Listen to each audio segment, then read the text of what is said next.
we don't see a whole lot of the Bucs in prime time. We see them plenty, but Baker Mayfield delivers under the lights. Baker Mayfield delivers in the middle of the day. Baker Mayfield is one of the more underappreciated quarterbacks in the NFL. He was a free agent, Devin, not once but twice, in 2023 and again in 2024.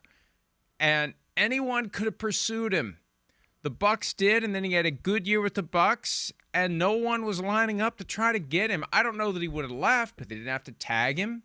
Other teams could have made him an offer he wouldn't refuse, and they just didn't. And now here he is. It's just incredible to see what he has developed into after those first few years at Cleveland, and it looked like he was done. And now he was anything but done last night. Exciting game on the front end of the Monday night doubleheader to wrap up Week 2 with the Buccaneers coming up late with the victory, 20-19.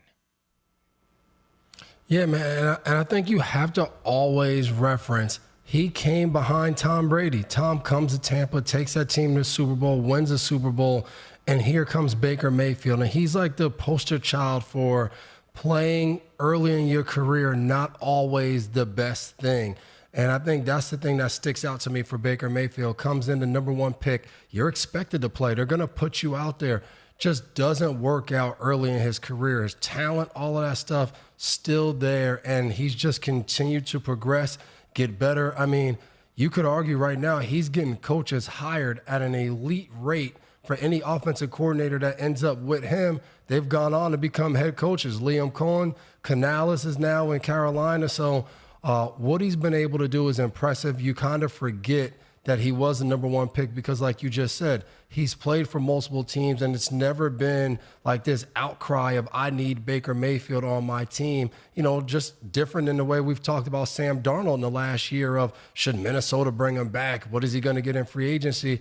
We haven't heard that really for Baker Mayfield, but when he gets on the TV, I think his teammates love him, and I think you appreciate him even more watching how he plays the game, running guys over, going out there knee hurting, limping around, but still scrambling for the play of the game to go win the game for Tampa. So he just has that aura around him, as the young people say, that you just love to see him. We've heard of many coaches over the years, and we've experienced they develop coaching trees. Mayfield is one of the rare players to have a coaching tree. He has a coaching tree of his own. And Josh Grizzard has to love this because he's the one currently in the Baker Mayfield position to become a head coach, because Mayfield is spectacular and the running game is very good and the passing game did just enough. Look, they had opportunities to deliver the knockout blow last night, and a lot of times when you F around, you do indeed find out, and the other team comes back and takes it from you. The ability to rediscover the gas pedal and get that touchdown drive in crunch time, in that 2-minute situation, calmly and very confidently. The 4th and 10 run. There were so many plays. Getting the chain ripped off. I mean, the guy really is incredible. And I texted someone with the Bucs after the game because I just couldn't believe what I'd seen. And I've referred to Matthew Stafford from time to time as John Wayne. That was the name that this person used. And I know that we're at a point where most people don't know who John Wayne even was. But just that rough and tumble, just show up and get the job done no matter what. And I think that's Mayfield's attitude. And the Buccaneers may not like what I'm about to say here, but 3 years, $33.3 million contract. Mayfield's currently in the 2nd year.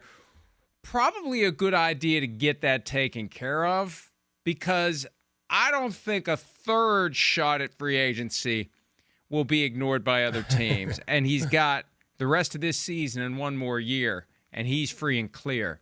So the sooner they get this guy paid, the better off they're going to be. And I think the more fair the situation will feel, because they got a bargain for him not once but twice. When you consider where the market currently is, and you consider how many guys are making $55 million a year, and get Chris Sims started on this one. You can go make a sandwich. You can take a walk around the block. You can take a nap by the time he's done ranting. and justifiably so, about all these guys who are making mid-50s and they aren't earning it. Mayfield's making 33, and he's earning much more than what he's getting. Yeah, I mean, there's also an argument of maybe that's why this team isn't in better shape than some of those other teams of the talent they have and how they play the game. But if I'm Baker Mayfield, I got to get paid. You got to give me some more. And I do wonder for Baker, because he's talked about how much he's loved Tampa, how getting there, they've received him. I remember going down and talking to him last year, and he feels like they made him feel like he's at home. So I think this is a guy that, Tampa can come to and say, hey, 33, that's not where you should be at. Let's get this done. And I feel like he would work with the team to get more money, but also put the team in position, because I think he ultimately is sitting there like, hey, a lot of people wrote me off. What a better ending to my story than walking away a Super Bowl champ and especially in this era where we have all of these other guys. We talk about the Josh Allens, the Lamar Jacksons, the Joe Burrows. Obviously, Mahomes has already done what he's done, and now you have Jalen Hurts in here as a Super Bowl champ. So I think for him, that would be my number one goal. But it's just so impressive to me, like you just said, for Tampa and their overall team. There's just like they came out early in the game, they're dominating the game, and then it feels like there's a lull in the game. Levante David drops that interception, which, a lot of times in games, late in games, you don't make that interception. You're like, that's going to come back to bite them. And, you get a punt block, a big punt return. It was just like all the things and all the makings of they outplayed the Houston Texans, but they're going to fall short. And you just said it. It's Baker Mayfield. It's Bucky Irvin. Like the whole game, those two guys continue to just show up and make plays. And I love that. When we watch football and we talk about like the mystique of playing some of these teams, it's those things that start to go wrong and the teams that just don't believe they can now win. I feel like with Baker Mayfield in that locker room, that whole team believes he'll make a play or he'll get the ball to somebody and we'll find a way to win. And I'm not going to talk about them like they've won these championships or anything like that, but it's just cool to see how they kind of just follow around him. They all come together and he delivers. Like we watch him show up, in LA on, a few days and deliver in the fourth quarter of big primetime games. So that's nothing new for him, but it's always impressive to see, I think, especially the way we look at Houston and their defense and what they're able to do, how aggressive they are. So for him on a 4th and 10 to move up in the pocket, scramble when there's a free rusher coming, I mean, that's what Baker Mayfield is made of. And I also wonder, and first of all, special teams almost killed the Bucs last night. It was all special teams. It started with the doink when they had the chance to go up 17-10. We had the block punt. We had the busted coverage, the long punt return that set the Texans up. We had the phantom, and it doesn't really look like phantom holding call. We had the holding call that was picked up, which is so much worse than just not calling it at all. You call it, and then especially a subjective call like that, one of those that happens on every play. Like I think what they should do, if they ever throw a flag for holding or an illegal block in the back, and they rethink whether or not they saw it, they should leave it down because it probably happened somewhere that you missed. So just leave it I think you made a point similar to this last night on our text thread, but it's just really glaring when you pick up the flag for something like that. And it makes people think, what's going on here? Who's talking to people and saying, pick up the flag? Where is the fix in, even if it isn't? It's just fishy when it occurs. And Pete clipped off the spot that sure looked like a block in the back, but that was the moment where it's like, the Bucs had this game won, and now the Texans are going to take it. And they threw the flag, and the play was over, and it's coming back, and then it didn't come back. I was stunned by that decision, by that announcement that there is no flag on the play, because it changed everything. The thing that I keep wondering watching that play, and I don't know if you saw another angle, where was the flag thrown? That's what I kept trying to find.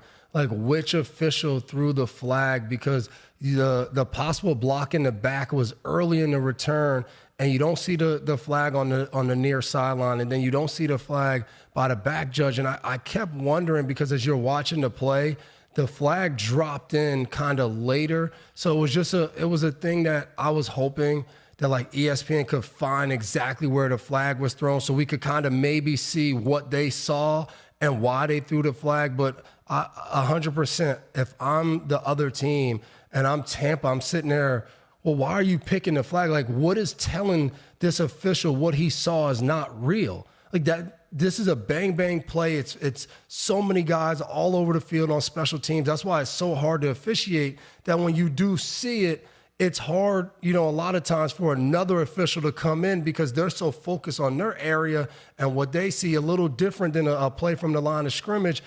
That's what I thought was weird, of like, how do you dare pick this up on this big return? Because, I mean, it was game-changing. The Houston Texans offense really wasn't moving or getting much going. That return put them in scoring position. So I would be interested to hear what exactly the thought was for the officials on that play. And look, if the Texans had won the game, maybe there would have been a pool report. And I'm having flashbacks to, I think it was a game with this same crew last year where there was a flag, there wasn't a flag, who saw the flag? You remember that? It may have been the playoff game, maybe the Rams-Vikings playoff game, but there was one of these. They said there was a flag, but we never saw a flag. Where the hell's the flag? And you make a great point. I'm going to have to go back and watch that now. Where was the flag? Why did the little flag thing come up on the screen if nobody saw a flag? Where was the holding that didn't happen, or the block in the back? Whatever the case may be. The NFL sometimes gets lucky that the play that would have become the source of significant focus and controversy ends up being made irrelevant. Maybe the NFL should be the one that gives Baker Mayfield a little more cash in the aftermath of last night's win. Hi, it's Mike Florio. Thanks for watching PFT on YouTube. Hit subscribe for the latest news and analysis from Pro Football Talk.